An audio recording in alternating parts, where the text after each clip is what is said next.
আমরা বিগত বছর অপেক্ষা করেছিলাম। এই বিগত বছরে আমাদেরকে বুঝিয়ে দেওয়া হয়েছিল যে এটা আত্মহত্যা। আসলে আমাদের মন মানাতে পারছিলাম না, এটা আত্মহত্যার কোনো কথাই নেই।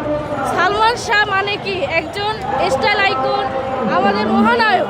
সালমান শাহ মহানায়ক হিসেবে, সফল নায়ক হিসেবে কোনোদিন আত্মহত্যা করতে পারে, আমাদের মন জানা হয়েছে যে কোনোদিন আত্মহত্যা করতে পারে না। অতএব এটা ষড়যন্ত্র ছিল, এটা আত্মহত্যা বলে চালিয়ে দেওয়া হয়েছিল, এটা আত্মহত্যা বলে সাজিয়ে দেওয়া এত বছরে আমাদেরকে বুঝ দেওয়া হয়েছিল। অতএব আমরা না মেনে, না এটা প্রকাশ হওয়ার পরে যখন আদালত রায় দিয়েছে যে এটা আত্মহত্যা না, এটা ষড়যন্ত্রমূলক একটা চক্রান্ত, এই চক্রান্ত হিসাবে আমরা সালমান শাহ ভক্ত সবাই জড়ো হয়েছি এখানে বিচার চাওয়ার জন্য। অতএব সামিরা আরও অনেক মানুষ জড়িত ছিল, তাদেরকে আইনের আওতায় এনে তাদেরকে শাস্তি দেওয়া হোক। এত বছর যে তিনি নাটকটা করেছে, এই নাটকের জন্য তাদেরকে ফাঁসি দেওয়া হোক।